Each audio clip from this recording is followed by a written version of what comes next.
À Pointe-à-Pitre, dans cet hypermarché, Marie-Céline Tarladière est venue faire ses courses avec sa fille. Comme pour de nombreux Guadeloupéens, c'est désormais une épreuve. Ces yaourts coûtent 2 fois plus cher qu'en Hexagone. Parce que là, il est à 9 € et poussière, parce que 10 €, c'est chaud pour des yaourts. On essaie de prendre le strict nécessaire. Avant, on pouvait se faire des petits plaisirs, machin, mais là, ça devient difficile. Même constat pour les produits locaux comme les salades. Ces Batavia en sachet coûtent ici 3,25 € contre 1,59 € en métropole. Nicole Jason, retraitée, en achète seulement lorsqu'elles sont en promotion. J'ai pris deux sachets de laitue, un sachet pour ma fille et un sachet pour moi. 1,99 €. C'est des choses qui, normalement, c'est 3 €. Les prix sont en moyenne 42% plus élevés en Guadeloupe qu'en France hexagonale. Pourquoi une telle différence? Nous avons posé la question au directeur de cette enseigne. Sur les produits locaux, il faut chercher du côté des engrais et du matériel qu'il faudrait tout de même importer pour produire en Guadeloupe, selon lui.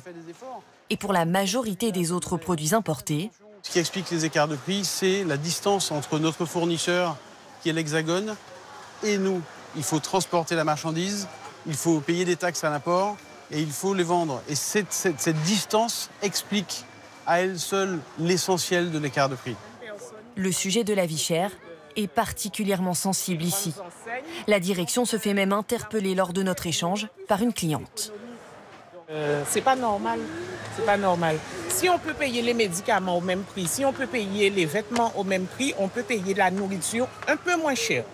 Je ne dirais pas au même prix qu'en métropole, puisqu'il y a le transport et tout. Mais mis à part ça, il y a des progrès à faire et on se pose des questions. Ce sentiment de frustration, d'inégalité avec l'Hexagone, certains ont décidé de le traduire en chiffres, en suivant les prix de très près. Chaque semaine, Jade Gallet se rend dans le supermarché à seulement 5 minutes de chez elle, mais pas pour faire ses courses. Je vais donc aller faire un relevé de prix. Un relevé de prix qu'elle fait de façon bénévole pour informer les consommateurs. Nous l'accompagnons en caméra discrète. Elle scanne les prix des produits qui sont ensuite enregistrés dans une application. Alors, je prends toujours les marques. Vous faites combien de produits à peu près? 50, à peu près une cinquantaine. Je fais plusieurs rayons. De retour chez elle, elle surveille l'évolution des prix, mais surtout les compare à ceux dans l'Hexagone. Le parallèle est édifiant. Les cotillettes. Alors en France, il est à 0,94 € et il est à 1,99 € en Guadeloupe, 1,05 € de plus. Si les prix sont plus élevés, c'est parce qu'une taxe locale, l'octroi de mer, pèse sur les importations et s'ajoute au coût du transport des marchandises. Mais pour Jade Gallet, il y a un autre responsable. Le groupe GBH, qui est une grosse machine avec plein d'entités de partout et puis qui font leur commerce sur notre île. GBH, Safo ou encore Parfait, des groupes qui prospèrent dans la grande distribution et qui contribueraient au coût de la vie élevé aux Antilles. Le plus décrié, GBH.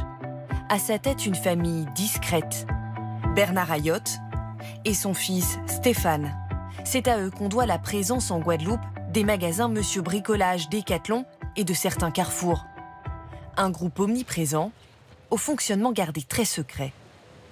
Ce manque de transparence a été dénoncé dans un rapport parlementaire et questionné lors de cette audition de Stéphane Ayotte. Directeur général du groupe Ayotte, pourquoi vous a-t-il fallu une injonction du tribunal pour transmettre vos comptes? Nos comptes sont déposés, ils sont accessibles, vous pouvez les consulter, le sujet est réglé. Les chiffres publiés en février dans un communiqué de presse ont été choisis.